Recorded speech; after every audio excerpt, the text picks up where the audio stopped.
It's been a while since I played a strategy game that seriously tried to offer a true change to the tried and perhaps tired 4X genre. And even though I love my complexity, it's always the core experience that matters. And impressively enough, Ozymandias is nothing but core, and yet it actually works.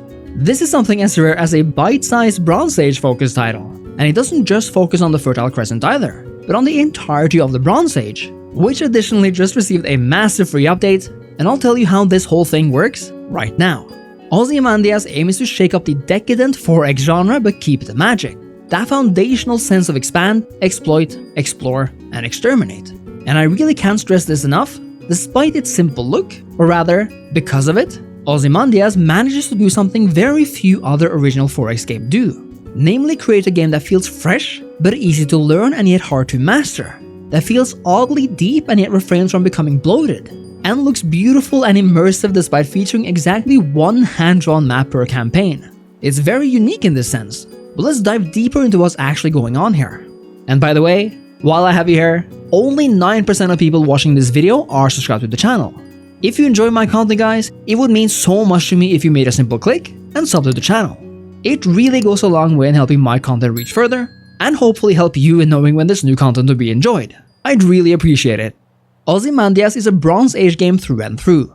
The focus here is on the Fertile Crescent, as this is where the short but sweet campaign takes place, having you take the ultimate test of power as Egypt in a war for the region. But we also have dedicated maps for the Indus Valley, China, Mesoamerica, the Mediterranean, Greece, and now even Sahara, and even the whole world.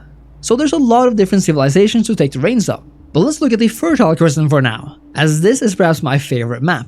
First things first, every faction, whether it be the Egyptians or Assyrians, have unique faction perks and negatives, all tailored with their historical counterparts in mind.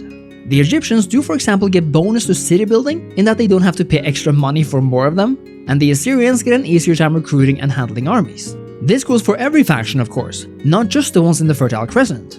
So while Athens might be better seafarers, the Spartans, again, are better at fighting.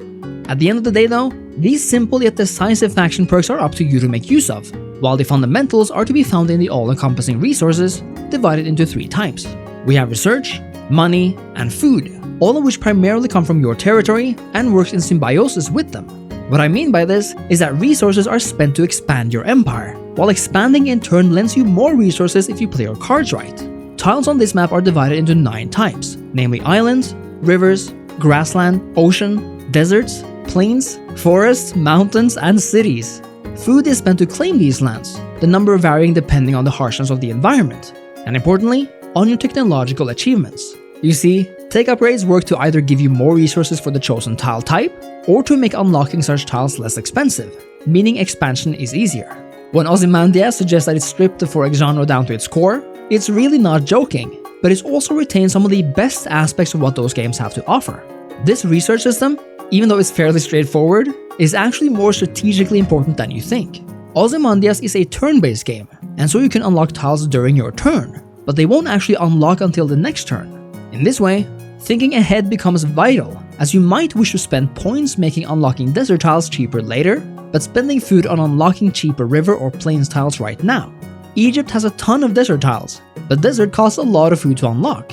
I therefore invested in first making it cheaper to unlock before I really went to town here. What's more is that each turn, Ozymandias provides you with opportunity cards that can really give you an edge. Again, as Egypt, I was given a card that upon claiming, would provide me with gold per desert tile. I saved this card for when I had fully expanded my desert territory and could then cash in enormously. And of course, cash is just as important as these other resources. Money is what allows you to field armies and navies, and their cost exponentially increases the more of them you have. Armies are the primary way to project power, but power is essentially equal to the might of your army. In other words, you want strong armies, and this costs money through increasing your power purchases or indeed lowering your power waste, which increases with the amount of armies you have. It's therefore extremely important not just to have many armies walking around, but to make sure they can actually fight as well.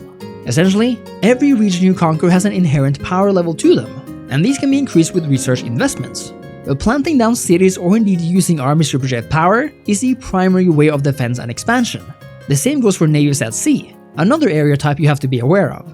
Power is therefore the name of the game here, and the more power you exert in any given province, the more regions you'll keep and win. Despite the simple looking system, it's actually a bit more complicated than you might think. But this only adds to the fun of the game, since the AI is actually able to give you a challenge all without feeling like they're cheating. In my case as Egypt, it actually took me quite a few tries to win this story campaign, as I really had to think ahead and learn what my faction excelled at, while of course making the most out of the cards I were dealt.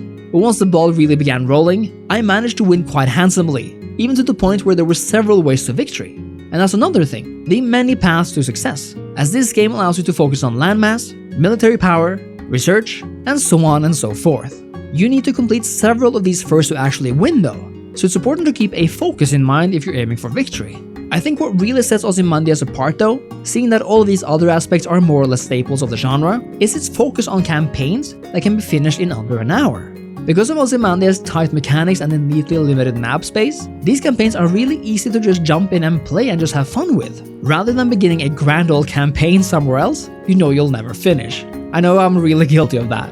It's actually a really cool concept to have this type of game be something you can just chill to, go at your own pace with, and just enjoy what's there.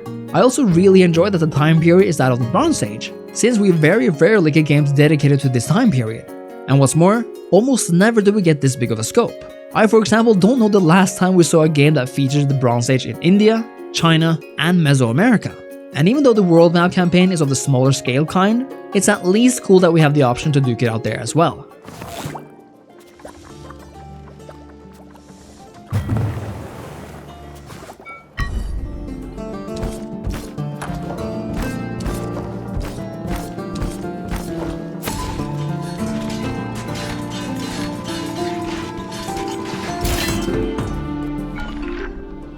Ozymandias is an exciting and fresh take on the 4X genre, a game that does a surprising amount while cutting down the fat to the core of what these games are all about. It's not just charming and different, but actually fun, intense, and importantly, really doesn't waste your time with decadent mechanics or things you've seen a million times elsewhere. If you want to play a strategy game you'll definitely love, now with new maps, in single player or multiplayer, AI improvements and more, is easy on the wallet, and support a passionate developer in the process, it really doesn't get much better than Ozymandias. If you played this game or have any questions, make sure to let me know in the comments. And as always, leave a like and sub to the channel. Thank you so much for watching, and thank you so much to Goblins Publishing for sponsoring this video. And I'll see you next time. Cheers.